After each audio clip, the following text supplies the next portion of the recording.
আসসালামু আলাইকুম। নতুন আরেকটি রেসিপি নিয়ে চলে আসলাম।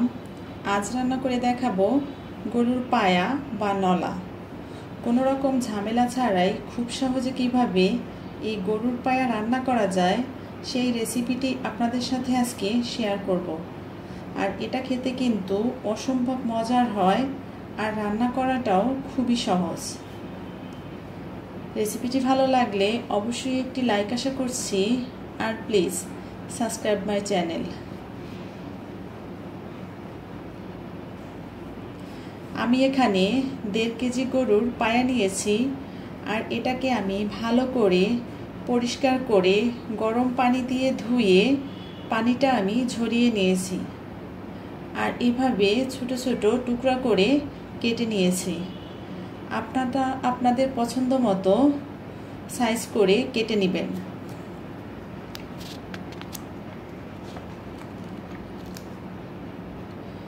এবার পায়াটাকে আমি একটি প্যানের মধ্যে দিয়ে দিচ্ছি। সাথে দিয়ে দিব পেঁয়াজ কুচি হাফ কাপ, রসুন বাটা 2 টেবিল চামচ, আদা বাটা 1 টেবিল চামচ, জিরা বাটা 1 টেবিল চামচ, ধনিয়া বাটা 1 চা চামচ, হলুদের গুঁড়া হাফ চা চামচ, দিয়ে দিচ্ছি মরিচের গুঁড়া 1 টেবিল চামচ। এবার দিয়ে দেব স্বাদমতো লবণ। আমি এখানে দিয়ে দিচ্ছি 2টো তেজপাতা, এলাচ, দারচিনি আর কয়েকটি লং। এবার দিয়ে দিব 3 টেবিল চামচ সরিষার তেল। এবার পায়াটাকে মশলার সাথে খুব ভালো করে মিশিয়ে নিতে হবে। খুব ভালো করে মেশানো হয়ে গেলে চুলাটা অন করে হাঁড়িটি চুলার উপর বসিয়ে দিব এবং ভালো করে কষিয়ে নিতে হবে। আমি সামান্য পানি দিয়ে দিচ্ছি পায়াটাকে খুব ভালো করে কষানোর জন্য। ভালো করে কষাতে হবে যেন মশলার কাঁচা গন্ধটা না থাকে। খুব ভালো করে কষানো হয়ে গিয়েছে। এবার আমি এর মধ্যে দিয়ে দিব 2 কাপ গরম পানি পায়াটাকে সিদ্ধ করার জন্য। যেহেতু গরুর পায়াটা সিদ্ধ হতে একটু বেশি সময় লাগে, তাই পানির পরিমাণটাও কিন্তু এখানে একটু বাড়িয়ে দিতে হবে।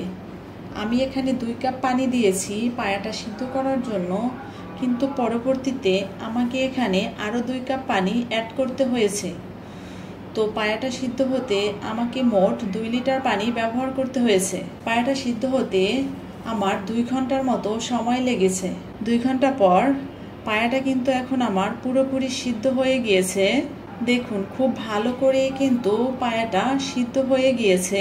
গরুর পায়া রান্না করতে একটু বেশি সময় লাগে, আবার অনেকে মনে করেন এটি একটি ঝামেলার রান্না, তাই করতে চান না। আমি আজকে খুব সহজ করে গরুর পায়াটা রান্না করে দেখালাম।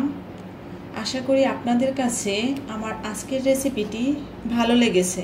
তৈরি হয়ে গেল খুব সহজে দারুণ সুস্বাদু ও মজাদার গরুর পায়া রান্না। এবার গরম গরম রুটি বা পরোটার সাথে পরিবেশনের পালা। আশা করি আজকের রেসিপিটিও ভালো লেগেছে। আর রেসিপিটি ভালো লাগলে অবশ্যই একটি লাইক দিবেন, শেয়ার করবেন এবং আমার চ্যানেলটি সাবস্ক্রাইব করে দিবেন। দেখা হচ্ছে নতুন কোনো ভিডিওতে। আল্লাহ হাফেজ।